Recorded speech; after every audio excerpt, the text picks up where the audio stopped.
Hi everybody, welcome to the channel. My name is JGOD. In today's video, we're going to be focusing on the 5.56 fully automatic rifles within Warzone, as well as multiplayer. We're going to talk about some of the various strengths and weaknesses, and what we're going to focus on is how these weapons stack up against each other head to head with the longest barrel and the monolithic suppressor to get the maximum effective range on these individual weapons. So what I'm going to do is walk you through how I find this information, so if you want to test it for yourself, you're more than welcome to. I'm going to go ahead and show you what I do once I get that information and how I put it into a spreadsheet and make it into a graph so you can see that side-by-side comparison. And I'm gonna give you a best class setup for each of them, and the weapons we're gonna be talking about today are specifically going to be the Kilo, the M4, the M13, the Ram, and the Grau. If you find the video helpful or you learned something today, make sure you do hit that like button. I do have a goal in today's video of 1,000 likes. If you're brand new looking to find your way back for more Call of Duty content, make sure you are subscribed with notifications on. Helping me out in today's video is my buddy Earl Shatter. He's another YouTuber. I'm gonna go ahead and link down in the description. He posts exclusively Call of Duty content. So after this video, go ahead and check him out. If you like what you see, make sure you subscribe and leave a comment letting him know I sent you. So what we're gonna do is start off with the M13, and what we're gonna do is look for the different damage values that you can get with the M13. There's gonna be a body value, and then there's gonna be a headshot value. We've already done the testing, so I already kind of know what to do. What we're going to do is look at the different values. We're going to have an up close value for the body and for the head. So right here, when I shoot the body, you see the damage done there is 24. And then if I go ahead and shoot the head, it's going to be a damage value of 36. As I go farther, it only has one other damage value. So as I go considerably far, at this point, it's always going to be the same damage value. So if I shoot him in the body, you end up with 19. If I end up shooting in the head, we're going to end up with 28. So we have those different damage values there. And now I'll show you how we test the individual ranges for those damage values. What we'll do is adjust the health there to 30. And what that'll do is that'll allow us to know where that actual range drop off is. Because if I do 28 damage, it will not be a kill. And then if I end up doing the 36 damage, it's going to be a one-shot kill. So that's what we're going to do, is walk you through that process. So for this example, what we're going to end up doing is equipping the longest barrel for this demonstration. I already tested this without the monolithic, with only the barrel. I've done this kind of already for all the different weapons, but I want to kind of just maximize the range and kind of compare what you're getting. And this one should be right around 47 meters, where the person would die if they're within that range. So if I go ahead and shoot him here, it ends up being 45 meters, which makes sense. If he goes a little bit further, it will not kill him. So right here, this should be right at 48 meters. I'm going to go ahead and shoot my shot here. And then you're going to see that they do not end up dying. So right there, they don't die by the headshot. I'm going to have him step up just a little bit once his health regenerates. And then I'm going to go ahead and fire again, and that'll give us the individual range. So right there, 47 meters is right where that breakaway point is. And that's pretty much what I had to do for all of the 5.56 rifles that we're going to look at today. So once you've gathered all the information for the weapons and you enter them into a spreadsheet, you're going to end up with something like this for all of the different various weapons, with the rate of fire, damage profiles, different time to kill, depending if it's 100 health or 250 if you're factoring in Warzone, that has those 3 additional plates. Then in an attempt to even simplify it further, what I did is I just took the times to kills for 250 damage. This is the Warzone ones at the top. And then I took the 100 damage, and these are all the different times to kill in milliseconds. And you can see for a little bit more increased accuracy, on the actual graphs that we're going to show off, we actually have increments of 1 instead of 2.5. So it kind of spreads out a little bit more evenly. So what you're going to notice is I have this all the way up to 100. These are the individual damage values that we just looked at and saw how it tested. These are where the drop-offs are. You can see kind of where they're at in various meters.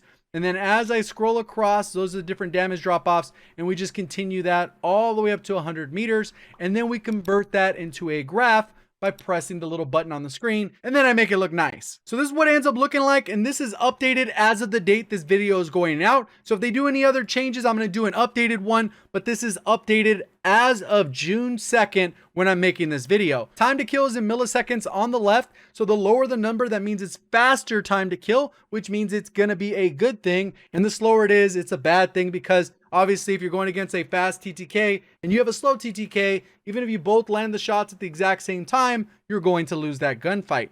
So what we're looking at here is that at the bottom, I've kind of helped make it a little bit simpler, and you can see the various ranges. In core game modes, within 6v6, 10v10, probably the maximum range you're really going to engage anyone is 60 meters, and that's why the Ram ends up being one of the best weapons.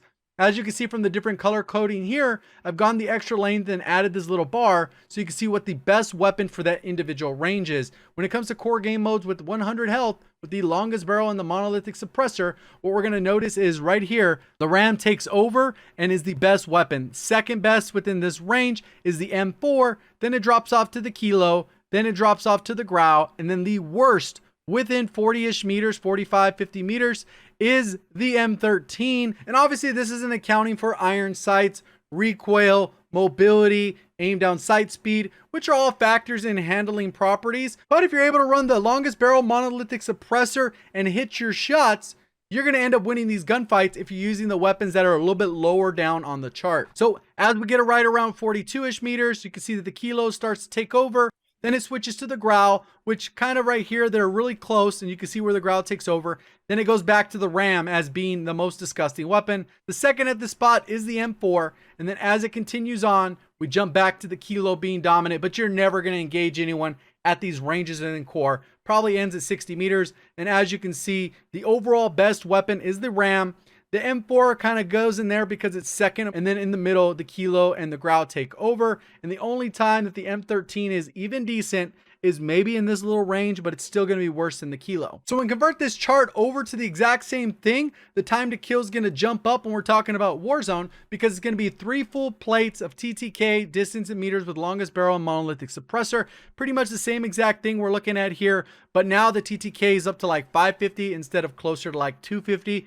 And then it goes as high as almost 1100 when it has this furthest drop off for the Grau, which it ends up being like a potato gun at that range. So up close, we get all the way up to around the same distance. We end up with kind of the same graph, but the distances between these time to kills get a little bit further because the health is increased. So you can see that it does end up being the Ram, then the M4, then the Kilo ends up being a third good weapon. So if you end up running the Kilo probably for distance up to about 80 meters, you're pretty solid.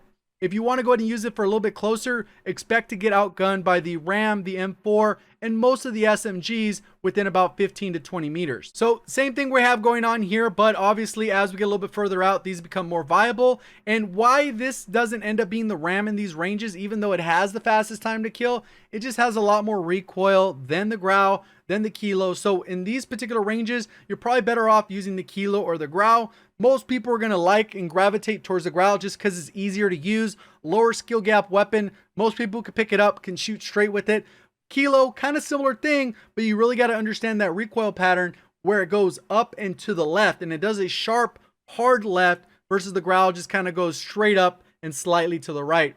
Ram has a similar issue where it kind of goes up and to the left, kind of the opposite recoil pattern that we've seen with the M4. So these are all things that you should be kind of considering when you're looking at a weapon. Can you hit the shots? Because that's going to lead to a practical time to kill. Because if you're 100% accurate with the M13, but you can't hit a shot with the Ram, you're probably better off using the M13, which has a very low recoil and very easy to use, very similar to the Grau. And that's why a lot of people gravitate towards it, because they can hit their shots with the M13, they can hit the shots with the Grau, but they miss a lot of shots with the Ram just because it has above average and strange recoil. So now we're going to take a look at the best class setups for each of those weapons. So when you jump into Warzone, you kind of have an idea of what you should be using. So we'll just go ahead and do them in order, but obviously based off the example that I gave in those, I would go with the longest barrel along with the monolithic suppressor, and those are two things there. Then you're going to go with the longer 60 round mag. You could go for the 100. It's just going to slow you down quite a bit, make the Kilo feel like an LMG.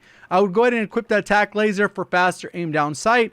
And this one, you do not necessarily need an underbarrel. This is one of the few rifles that you do not need an underbarrel. You could if you wanted. If you like the iron sights, maybe in core game modes, go ahead and go with the Merc foregrip. If you wanted to have an optic because you don't like the iron sights, you think they're trash, whether it's the GI Mini Reflex, that's very clean, or if you want to deal with a little bit further range, you can go with the VLK optic or choose another optic of your choosing. But these are the 4 different attachments I would go with, and then this one could be swapped out for the underbarrel. Next up, let's go ahead and take a look at the M4A1, and the best overall class setup in my opinion is going to be the longest barrel M16, monolithic suppressor, underbarrel we're going to go commando foregrip, ammunition 60 round mag, and here's where it gets a little bit tricky. I go with the laser sight for Warzone just because it's going to give you a significantly faster aim down sight without any recoil penalty. And a lot of times I can combine this with an MP5, so I get those closer range engagements where I can melt people, and these will be for my medium to long range engagements. Whereas if I went with the no stock attachment, I'd probably use this with the sniper rifle so I can handle my far range, because the recoil is going to be a lot harder to control with the no stock attachment. So this would be my setup for the M4A1. Next up is the M13, and the M13 would go with the longest barrel. For the underbarrel, I go with the Merc foregrip. Ammunition, I go ahead and use the 60 round mags, and then this one I do put an optic as the VLK because it's gonna be my long range option, because obviously, as I talked about, this is where it's going to excel at range within Warzone. So you want to be able to have as clean as iron sights as possible by completely removing them and putting an optic that's going to help out with that. And you obviously can use any long range attachment for that. So when it comes to the RAM, the overall attachments, again, monolithic, longest barrel, which is the Ranger. Underbarrel, we're going to go with the Commando foregrip. Ammunition, we're going to go with 50. That's one of the biggest knocks on the RAM. And I think that's why they only have a 50 round mag. If you looked at the chart, the time to kill would be broken if it has 60 round mag, because then it would be completely even with all of those. So that ends up being a knock. Obviously, it doesn't have the cleanest iron sights, but if you don't have a problem with the iron sights, I would definitely go with the tac laser, and then that would be your go-to class setup. If you want to use this close range to medium, this is what I would do. This is also a class setup I would use for multiplayer. And then obviously, if you want those longer range engagements, probably get rid of the tac laser and put on an optic. Again, longer range engagements, you're probably going to go with that VLK optic,